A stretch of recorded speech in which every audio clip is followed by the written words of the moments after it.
Hello and welcome. In this video, we'll show you how to calculate your CBAM emissions using our diagramming tool. Let's get started. To begin, let's create an installation. Once we've filled in the required installation details, let's click on Create. Now it's time to create our first diagram. Click on Manage Diagrams and then select New Diagram. Great. We are now inside the diagramming tool.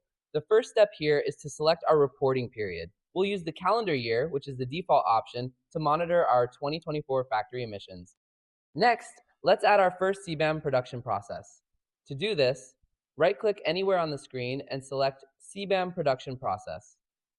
Give the production process a name and select all CN codes that were produced within this process. You can search for goods either by name or CN code. Once a first good is selected, the corresponding goods category will be displayed, and you'll only be able to select goods from the same category. Now, choose the production method from the drop-down list. Since we are dealing with finished steel products in this example, there is only one production method available. Next, specify the mass unit and input the quantity produced in the specified unit. Remember that this quantity refers to the total quantity we produced of the selected goods during our specified reporting period, in this case during 2024. If this production process generated any scrap, input this amount in the byproducts field, not as part of the quantity produced. This is because scrap must be excluded from the total quantity produced. Now let's save the information. In this diagram, we'll add a second production process to separately represent the production of carbon steel and high alloy steel, screws, and nuts. However, we could also choose to include all goods as part of the same production process since they belong to the same aggregated goods category. I know it's a long word, but you'll get used to it. In that case, however, the calculated carbon intensities would be the same for all goods as all inputs would be attributed to a single production process. Let's represent now the outputs of our production processes. Right-click anywhere on the screen and select Produced CBAM Good. From the drop-down menu, select one of the goods that you added to the production process. Once selected, add the product name that you use when selling it to clients so they can easily identify it when they receive the data. Now click Next. Remember that you could also add the same good multiple times to reflect different carbon intensities for products falling under the same CN code.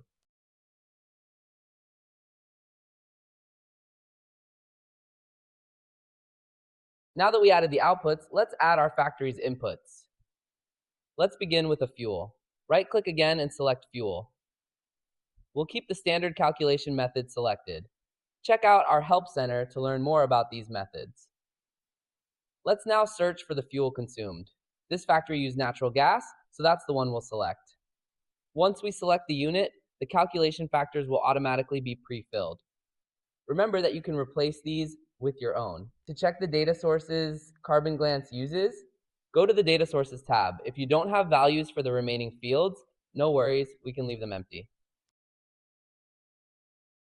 Let's add now the electricity that was consumed by this factory during 2024. In this case, the electricity was sourced from the grid, so that's the option we'll select. Keep in mind that you could also add self-generated electricity or electricity purchased via a power purchase agreement. Once we select the grid as our electricity source, the electricity emission factor for the country where our factory is located will be automatically pre-filled. As always, we can check the data sources in the Data Source tab, or you could replace the value with your own.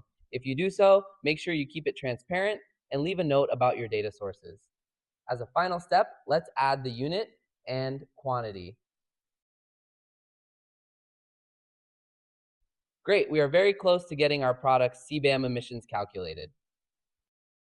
Let's add now the relevant precursors. If you're thinking, wait, what are those? No worries, you're not the first to wonder. These are basically other CBAM goods we bought from our suppliers to manufacture our own CBAM goods. We need to add them because the emissions generated during their production must be included in our own CBAM calculations. Think about it like this. Imagine we're going on a hike. We pack our own gear, but our friends also give us some of theirs to carry. Now, our backpack isn't just heavy because of what we packed. it also includes the weight of what we got from others. That's the concept of embedded emissions. The materials we buy that are also covered by CBAM come with their own weight of emissions, and we have to carry those in our total CBAM calculation. So let's select purchased CBAM good and add this information. We'll add the information manually this time, but check out our video on how to connect with other factories to automatically integrate precursors emissions data. Let's search for the specific good and select it. Let's add the country and the supplier's name. Let's also indicate the unit and the remaining parameters, including the actual emissions data for the specified precursor. Since our supplier used some share of default values, we can input that share as well to calculate our own share of default emissions more accurately. Let's now save the form. Now that we added our inputs and outputs, it's time to connect them to attribute emissions. This is super easy. Let's click on the dot at the edge of a node and drag it to another node to connect it. For instance, let's connect the production process with the produced CBAM good to specify the quantity produced within this process of that particular good. Let's indicate in the form the quantity we want to attribute. If we want to attribute the remaining quantity, we just need to click on the Assign Remaining button. As we start to attribute inputs, emissions start to automatically get calculated both at the production process and goods levels.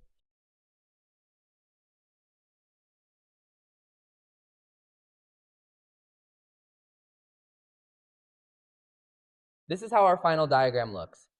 If we remove any inputs or modify any attributed quantities, the calculations will automatically readjust accordingly.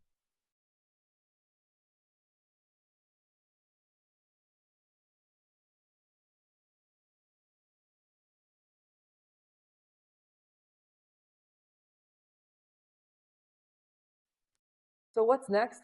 We can go to the emissions table to view our CBAM emission values and how they compare to country-specific default values for the same CN codes. To get access to the full list of CBAM parameters, we'll have to save the diagram as final. Now we'll be able to preview all the CBAM data and download it. That's it. Thanks for watching.